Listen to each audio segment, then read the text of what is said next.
Estamos conectando la segunda parte de este interesante conversatorio que hemos iniciado entre el doctor José Serrata, defensor público del Departamento Judicial de Puerto Plata, y mi persona, en el cual hemos estado abordando de manera directa lo que tiene que ver con el plazo razonable y el COVID-19. En este momento vamos a conectar con el doctor José Serrata para continuar abordando cuestiones importantes e interesantes, súper relevantes sobre este tema. Para que el doctor Serrata se conecte y podamos continuar. Es importante establecer lo que el doctor Serrata se conecta, que ya volvió, y sería un elemento que lo que las personas se vuelven a reconectar con nosotros fueran discutidos, y es la posibilidad del abordaje de los estándares establecidos tanto por la Corte Interamericana de Derechos Humanos como por el Código Procesal Penal para analizar ese plazo razonable en tiempos de COVID. Yo entiendo que sería prudente y sería sumamente fructífero para estos abogados que tal vez no saben cómo funciona cada una de estas institutas colocadas en una misma normativa, que intentemos explicar, aunque sea a grosso modo, qué podría ser una dilación, qué podría significar una complejidad de un caso, qué podría significar una causa de fuerza mayor, qué podría significar una actividad procesal de partes como elementos que pudieran ser utilizados en cada una de las aristas por los diferentes litigantes para poder solicitar estas consecuencias jurídicas que se generan del abordaje del plazo razonable como garantía de protección del derecho a la libertad y seguridad personal y al derecho a la celeridad procesal, obviamente, al plazo razonable y la obligación del Estado de poder resolver la situación procesal de cada uno de los ciudadanos en el tiempo más allá de lo previsto en algunos casos por el Código Procesal Penal, porque la realidad es que lo idóneo en un sistema de justicia estructurado, en un sistema de justicia desarrollado, un sistema de justicia moderno, en el cual las garantías y los derechos fundamentales de los ciudadanos privados de libertad y que están sometidos y pendientes de resolución de sus procesos judiciales, debería ser que se resuelvan de manera expedita, de la forma más amena posible, sin la necesidad de que llegaran a esos 4 años fatídicos que significan innumerables suspensiones, utilización extrema de recursos por parte del Estado e incluso de intervención de instituciones como la defensa pública, la cual también tiene que utilizar los recursos del Estado para garantizar defensa efectiva, técnica y constante a cada uno de esos procesos. Y yo entiendo que en la manera en que pudiéramos eficientizar la posibilidad en que los abogados ven cómo incoar ese tipo de situaciones, pudiera garantizar que se cree la doctrina, en principio, dentro de la psiquis del abogado, que se convierta posteriormente en una jurisprudencia a través de una decisión judicial y que eso cree una armonía entre conceptos que la Suprema Corte de Justicia termine definiendo y que esos criterios sean los más garantistas posibles para el apoyo de la persona que se encuentra subyúdice o privada de libertad, como sería el imputado, como consecuencia de un proceso judicial, o de la víctima o el Ministerio Público de la protección de sus derechos de acción, que para mí no existe derecho de defensa por parte de la víctima y del Ministerio Público porque no se tiene que defender de nada. Todo lo contrario, es un derecho de acción en el cual permiten su intervención en el proceso de manera igualitaria, contradictoria y con inmediación, al igual que se le permite al imputado su abogado defensor. Entonces me gustaría que abordáramos ese elemento porque es parte neurálgica del debate necesario. Ya habiendo abordado lo que sería la causa de fuerza mayor o la causa fortuita, que desde tu perspectiva el COVID-19 no afectaría para el cómputo del plazo razonable y para la interceptación y poder colocar este tipo de acciones ante los tribunales de la República a los fines de garantizar el derecho a la seguridad jurídica, que es el plazo razonable de los ciudadanos. A ver si puedes, por favor, abordarnos un poco de lo que tiene que ver esas causales establecidas tanto por la Corte Constitucional de Colombia, el Tribunal Constitucional Dominicano en algunos momentos, y también por la doctrina dominante. Ok, miren, para determinar si un plazo es razonable, hay que evaluarlo en el caso concreto. Bien, o sea, esa es la tesis de la doctrina, que ese plazo no se computa en números, en meses o en años, sino que se evalúan estos cuatro criterios y se analizan a la luz de las situaciones procesales que han intervenido en el caso en cuestión. En la República Dominicana tenemos un código procesal penal que establece un plazo en un periodo de tiempo computable, que es de 4 años. Bien, entonces, ¿qué ocurre? Que ese plazo de los 4 años, facto, no produce el vencimiento del plazo. ¿Por qué? Porque hay que analizar las razones que motivaron el vencimiento de ese plazo. Entonces, explico cuáles son esos criterios. Invito a la gente a que vayan a estas dos sentencias de la Corte Interamericana. Hay otras, evidentemente, pero hay dos que me parecen trascendentales. Y es el caso de Heine Lacayo, se escribe Heine con G, Heine Lacayo, con Y, y está el caso del Valle Jaramillo contra Colombia, donde ahí también la Corte Interamericana aborda estos criterios del plazo razonable. ¿Cuáles son esos criterios? Los voy a enumerar y vamos a poder desmenuzar cada uno así brevemente. La complejidad del caso, la actividad procesal del interesado, la actividad de o la conducta, vamos a decir, de las autoridades judiciales y la afectación que ha generado, en el caso concreto, el vencimiento de ese plazo. Te explico. Complejidad del caso. Complejidad del caso no lo podemos determinar solamente a los casos considerados complejos conforme a la normativa procesal prevista. Bien, hay casos que no se declaran complejos por una decisión de un juez, del juez de la instrucción, conforme al artículo 269 y siguientes, y el caso no se declara complejo, pero en realidad el caso es complejo. Tiene una tramitación compleja porque eh, dificulta la investigación, por la multiplicidad de imputados o de víctimas, si es un delito transnacional, ¿verdad?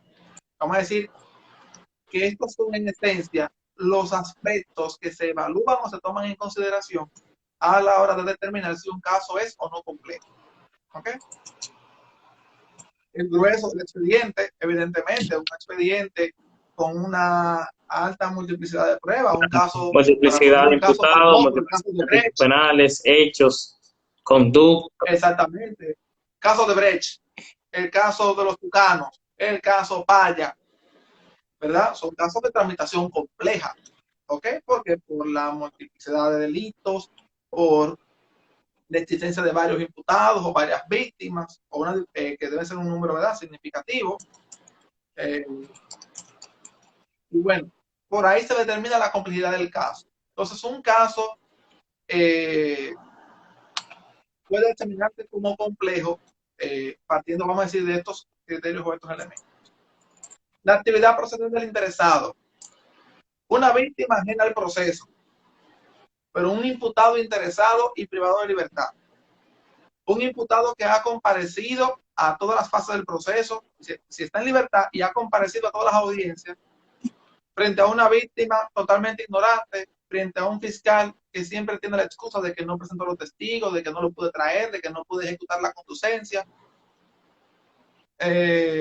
o que el fiscal que hizo la investigación, pero en vez de tomarse los 3 meses que le da la ley, se tomó un año y medio sin, sin ninguna excusa válida y sin ningún control por parte del juez de la instrucción. O sea, la actividad procesal del interesado se evalúa en efecto de determinar si esta persona ha ejecutado acciones tendentes a acelerar su proceso pero también se evalúa si esta persona ha ejecutado acciones tendentes a dilatar el proceso.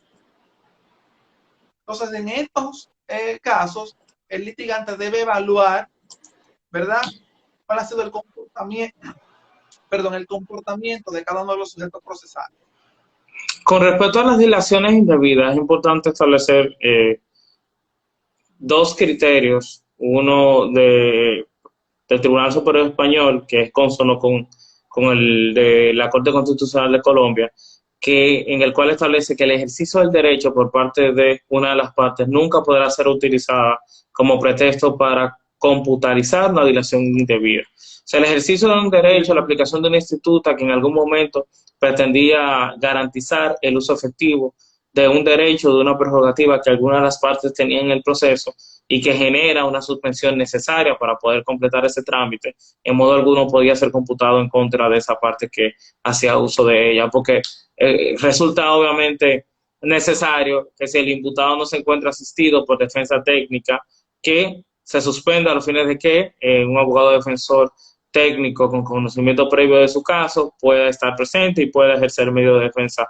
efectivos. Que si resultaba indispensable la presentación de un testigo con el cual la defensa, el Ministerio Público, la víctima pudieran completar su teoría de caso y pudieran lograr sus pretensiones, que el 312, que de manera muy escueto prevé eso como una posibilidad, ninguno de esos elementos necesariamente podían ser utilizados como escollos para poder computarse en contra de la parte solicitante. Porque es una tramitación, vamos a decir, esos son trámites naturales y previstos en la norma. Ahora, lo que usted no puede hacer es un abuso de las vías que el derecho le confiere.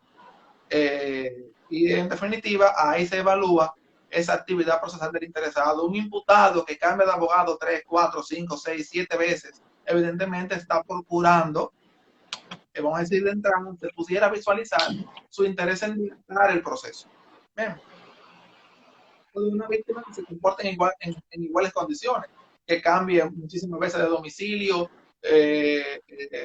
o presente excusas para no asistir a la audiencia. Entonces, la actividad procesal del interesado debe ser evaluada a raíz de qué tanto ha hecho para que el proceso se dilate de manera indebida. No es que se dilate porque se dilató, no, una dilatación indebida. ¿Ok? Porque si la audiencia se tiene que suspender porque el imputado no fue debidamente citado, pues se suspenda. Hay que citarlo debidamente. Y esta dilación no se le puede imputar a él. Tiene que ser una dilación indebida. El otro criterio que debe ser evaluado, el tercero, es la conducta de las autoridades. Aquí hay que hacer vamos a decir, bastante, vamos a decir, cautelosos a la hora de determinar de quién es la culpa.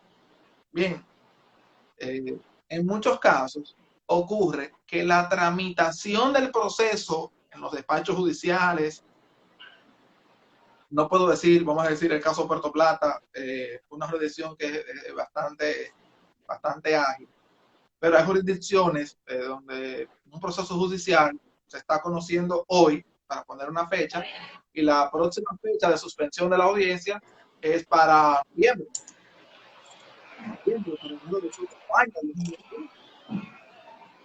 Una jurisdicción que suspende audiencia en diversas ocasiones para solucionar un mismo trámite procesal. Claro, como la conducencia. Para cumplir la sentencia anterior, y nunca se cumple la sentencia anterior.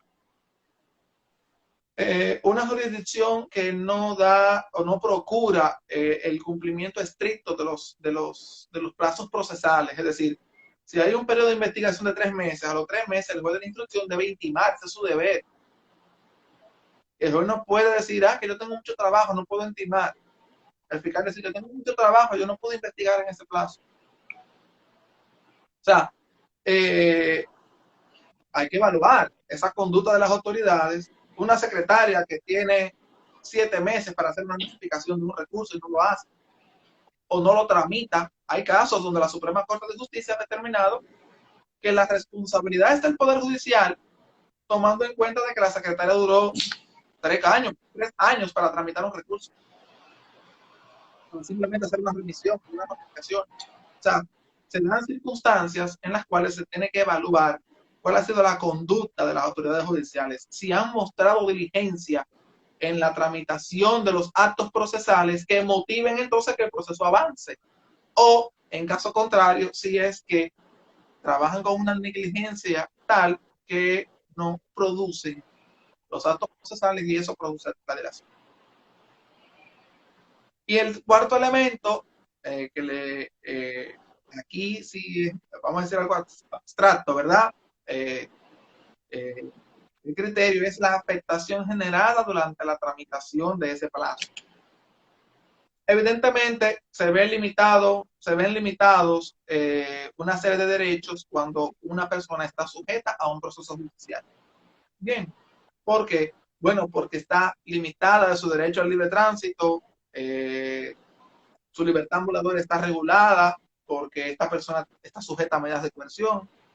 Esta persona durante la tramitación del proceso no ha podido conseguir trabajo porque tiene un registro, tiene una ficha en la cual se le indica que esta persona no puede acceder al trabajo porque tiene un proceso judicial pendiente. O sea, se presentan una serie de afectaciones a ciertos derechos, al patrimonio, a la libertad de la persona, que evidentemente eso también hay que planteárselo al juez, presentar documentación si es necesario, que acredite estos elementos para que el juzgador, el tribunal, los tome en consideración a la hora de determinar el nivel de afectación. Un imputado que llegó a un proceso judicial en perfecto estado de salud y por estar privado de libertad, esta persona se enferma, ¿verdad? También es un elemento que ha de tomarse en consideración para determinar la razonabilidad de ese caso. Es decir, hay una serie de elementos, esos criterios pueden tener criterios positivos como elementos negativos. Bien, es como yo digo, hay que buscar el culpable. ¿Quién es el culpable de que el proceso judicial se haya tramitado y haya llegado el plazo máximo de duración del proceso y no haya culminado con una sentencia con la autoridad de cosa irrevocable, la cosa irrevocablemente juzgada? Sarada, aquí para recapitular, hay uno de los colegas que pregunta, aunque ya habíamos respondido esa pregunta en la otra sección, pero es válida todavía, le establece que qué pasa si el juez, obviamente en este periodo del COVID, no ha intimado si se puede solicitar la extinción del plazo, la extinción por el vencimiento del plazo máximo de duración del proceso de investigación. A ver si pueden de nuevo darle una retrospectiva y poder llevarlo a ese punto. Pero pida a usted que lo intime. Hágale una solicitud a ese juez pidiéndole, juez, dicte el auto que le dispone el artículo 151, díctelo, y yo como litigante se lo puedo pedir. Le puedo pedir al juez que intime al fiscal para que presente el acto conclusivo. Porque es que la jurisdicción de atención permanente está disponible y atención permanente tiene facultad conforme a la resolución 3731, si no me equivoco, 35 del 2005. O sea, el reglamento de la Oficina Judicial de Servicio de Atención Permanente le permite recibir los recursos, recibir las acusaciones y recibir los equipos de defensa. O sea, habían condiciones para solucionar y tramitar estos procesos. Entonces, el litigante debe poner al tribunal en condiciones de que intime al superior, al fiscal, para que presente. A pesar de que estemos en medio de la pandemia, porque él está investigando, entonces él puede investigar el acusado. Claro, si hacemos analogía perfectamente, pues es soportable ese tipo de razonamiento. Doctor Serrata, tenemos casi ya hora y media transmitiendo en estos dos canales. Posturas puntuales sobre el tema, a título de conclusión, antes de pasar a la fase de preguntas que pueda tener algún colega sobre el aspecto. ¿Cómo abordamos el plazo razonable en estos tiempos de COVID? ¿Cuáles podrían ser las respuestas más acertadas y razonables a esta situación? Mire, Lo que yo recomiendo es a cada litigante que evalúe su caso en su justa dimensión, sea objetivo en el análisis de su caso. Podemos lograr, podemos obtener extinciones de la acción penal por vencimiento del plazo máximo de duración del proceso a pesar del COVID, sí, si evaluamos en su justa dimensión los criterios que le he señalado. Es viable, claro que es viable. El plazo razonable ha de respetarse a pesar de la existencia de la pandemia, sí, es viable, es respetable porque no existe restricción de este derecho. Entonces, evaluando los criterios, cada caso le dará la respuesta y le dirá, sí, este caso es viable, la extinción por vencimiento del plazo razonable, por vencer el plazo de duración máxima del proceso. ¿Por qué? Bueno, porque el comportamiento de las autoridades judiciales no fue el debido. O sea, es buscar esa causal que ha dilatado el proceso. Si la encuentran y es a su favor, pidan la extinción. No importa si estamos en tiempos de pandemia, en tiempos de COVID, porque el COVID por sí solo no es una causal para suspender ese plazo y tampoco es una causal para limitar el ejercicio de los derechos y garantías de las personas. Bien, yo entiendo que hasta el momento hemos podido abordar de manera magistral los temas que tienen que ver, obviamente, las aristas que genera este tema que aunque no te parezca no ha sido muy tratado.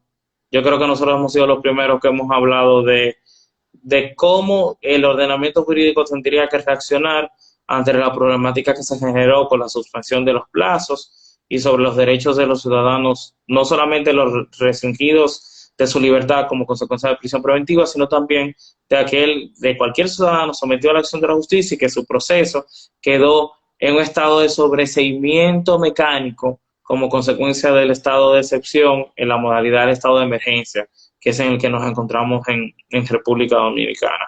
Un asunto que podía ser discutible desde otra perspectiva, y creo que podíamos abordar esto antes de cerrar, si no hay alguna pregunta. ¿Es tu perspectiva sobre la opinión de algunos aspectos que precisan que el estado de excepción, en este caso el de emergencia, permite limitar unos derechos que podrían analizarse desde el punto de vista amplio y crítico hacia la posibilidad de que el Estado soslaye en algún momento todos estos escollos y pueda precisar que de no haber existido este periodo de dilación de casi 2 meses o 2 meses y tantos, el Estado hubiese podido funcionar de manera óptima y los derechos de esos ciudadanos al acceso a la justicia de manera efectiva a través del principio de celeridad y del cumplimiento del plazo razonable no se hubiesen visto afectadas. ¿Cuál, a título de conclusión, puede ser tu opinión ante ese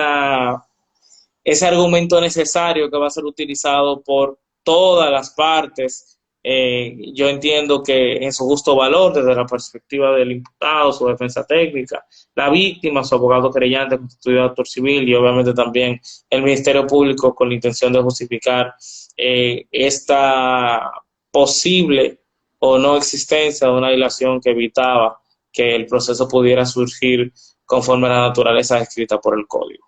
¿Cuáles son tus impresiones sobre esa posibilidad latente que yo creo que va a generarse en cada tribunal del país? Evidentemente que a mí me parece que debemos tener en cuenta un punto. ¿Estamos en un estado de emergencia? Sí. Pero la existencia per se del estado de emergencia no implica, no significa en su facto la restricción de todos los derechos y garantías de las personas. Implica una limitación concreta y razonable de los derechos que la Constitución permite que se limiten en un estado de emergencia. Entonces, ¿qué ocurre? En el caso concreto, en el caso de la República Dominicana, el estado de emergencia se declaró y se restringieron los derechos declarados en la resolución del estado de emergencia. Los demás derechos continúan con su vigencia natural. Entonces, no se puede realizar una interpretación extensiva a favor del Estado. Y el Estado decir, bueno, yo declaré un estado de emergencia y restringí el derecho a la libertad ambulatoria de las personas, pero yo, Estado, desde cualquiera de sus esferas, judicial, administrativa, yo, Estado, voy a interpretar esta restricción de manera extensiva. Y aparte de la limitación del derecho a la libertad ambulatoria, también estaban restringidos estos y tales derechos. No hay forma. Porque el artículo 74 que tú bien mencionabas establece cómo ha de interpretarse los derechos fundamentales previstos en la Constitución y en los tratados internacionales. El mismo texto dice cómo debe interpretarse la Constitución. La Constitución no está hecha para limitar los derechos de los ciudadanos, está hecha para garantizar el ejercicio de los derechos fundamentales de las personas y limitar el ejercicio del poder del Estado. Entonces, basado en esta óptica y ese principio fundamental del Estado de Derecho, de respeto a la dignidad humana y al respeto permanente de los derechos fundamentales, el estado de emergencia por sí solo no constituye una limitación de todos los derechos, sino de aquellos de manera concreta establecidos en la Constitución y que fueron establecidos en la resolución del Congreso Nacional. Bueno, yo creo que en esas consideraciones se resume el núcleo duro de la discusión que pretendíamos tener en el día de hoy. Yo me inclino, obviamente, hacia tu postura. Entiendo que el Estado, como protector indeleble del acceso a la justicia, no podría circunscribir medidas a partir de este momento limitantes que pudieran afectar esos derechos que pudieran ejercer los ciudadanos imputados, incluso hasta las víctimas, de justicia efectiva como consecuencia de la entrada en vigencia de un proceso letárgico para el sistema de administración de justicia como fue el COVID-19. Yo creo que hay que agradecer y que es importante tomar en consideración antes de concluir. Sí. ¿Qué es el Consejo del Poder Judicial? El Consejo del Poder Judicial es un órgano de gobierno del Poder Judicial. Entonces, la suspensión de un plazo no está en manos de un órgano de gobierno del Poder Judicial. Está en manos de la jurisdicción apoderada de los casos en cuestión.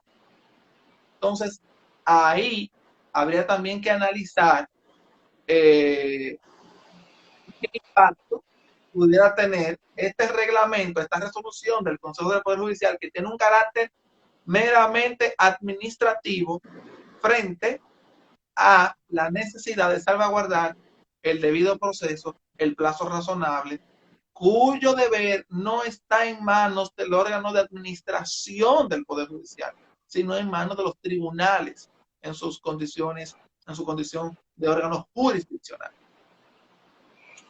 Yo creo que con esta precisión realizada por el doctor Serrata podemos finalizar en el día de hoy este coloquio, agradeciendo al doctor José Serrata, un abogado, muchísima preparación, muchísimo estirpe, ganas, defensor público por demás. Yo que fui ex defensor público digo que es una de las funciones más loables que se puede tener como servidor público, no solamente porque el ejercicio del derecho estratégico permite un desarrollo profesional, sino porque también le devolvemos al Estado con nuestra práctica de desarrollo de principios y valores éticos, un aporte, obviamente, al fortalecimiento del sistema de administración de justicia y con eso a esa garantía que en algún momento Robert Alexis establecía al momento de interpretar la Constitución y esa protección efectiva en su justo valor de cada uno de los derechos y prerrogativas que responden a cada uno de los ciudadanos. Con esto me despido, te agradezco tu intervención el día de hoy, tu tiempo, tu dedicación. No va a ser, Gracias a ti. obviamente, esta la única oportunidad que vamos a estar discutiendo temas de relevancia como esto, y entiendo que para la seguridad jurídica, para la comunidad jurídica, para el Estado de Derecho, tomar en consideración las cuestiones que has establecido en el día de hoy pudieran resolver muchas situaciones no planteadas que a futuro generarían escollos al momento de la aplicación de la ley en la obligación jurisdiccional que tienen los tribunales de resolver estas situaciones que van a tener que presentarse ante choques necesarios de derechos entre la actividad persecutora, los derechos fundamentales de los ciudadanos y el orden de cumplimiento y resguardo que tienen los tribunales a través de esa función de terceros imparciales sobre los derechos de cada una de las partes. Así que te agradezco tu tiempo, tu intervención fabulosa y magnífica, y en otro momento, otro escenario, otro lugar, seguro que vamos a coincidir discutiendo muchísimos otros temas de interés para la comunidad jurídica. Así que te deseo buenas noches a ti y a los demás miembros que tuvieron la oportunidad de entrar a este conversatorio fraccionado en dos partes, que hubo la necesidad de extender por lo interesante del tema y por todas las cuestiones puntuales que quedaban pendientes por decir. Así que para todos, buenas noches, doctor Serrata, que tengan un feliz viernes, que ya se avecina, buen fin de semana, y estaremos siempre en esta plataforma otorgando siempre una opinión jurídica interesante para el fortalecimiento de la abogacía y de esa función que tienen los abogados de mejoras de los sistemas de justicia. Así que buenas noches y que descansen. Bye bye, un placer. Igual. Siempre.